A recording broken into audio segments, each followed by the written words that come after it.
Hello. Yan, punta tayo sa sa baba. Sa ibaba nitong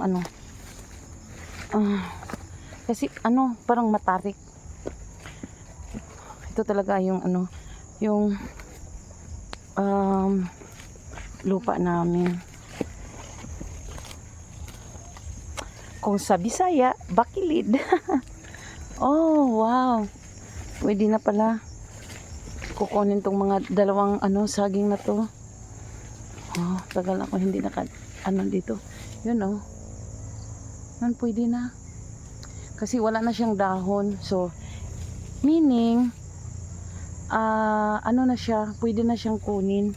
Kasi wala nang patay na yung mga niya, mga dahon niya. So, kunin ko na. Yun. Oh my God. Yung isa oh. Nang na, may ba yan? Na na siya. Ano ba yun? Kung sa Bisaya pa, nang liki. Nang liki na guys, ang mga saging. So need na talagang kukunin sila. Kasi masasayang. Dami na pala dito. Hindi ko na kasi ang busy ko. Wow. Ayun. Oh, ang daming pupusuan. Oh my God. Wow. Thank God. Thank God. Thank you so much. Wow. Oh, ang masukal na oh. Noon inanot ko to. Nilinisan na. Ngayon masukal na talaga. Kay dali lang tumubo yung ang mga damo. Yan, masukal na. Kawawa naman yung ibang mga saging kasi hindi sila magbibigay ng magandang bunga pag hindi sila pag hindi nilinisan yung nila. So ang dami na guys.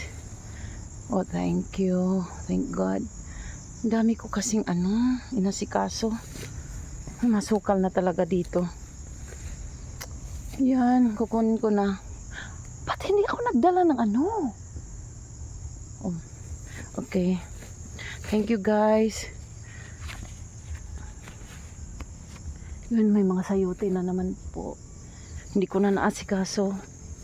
Hindi na nakuha yung mga sayote. Ito, mga gabi oh. Ang dami ng pinuputol ko na lang kasi nagpadagdag ng ano ba yan? Masukal talaga dito na. Ang ganda kaya dito pag pag malinis yung so makikita mo yung lupain na parang para sa akin maganda kahit hindi siya hindi siya flat, pero gusto ko pa rin kasi ito naman yung pinili ng asawa ko. So I love it na rin. Thank you guys. Yun. Oh, ang daming sayote doon sa doon sa punong sa kahoy. Yun, mga sayote. Tinatamad akong maggulay. Tinatamad talaga ako kasi ako lang yung kumakain nakakatamad kasi.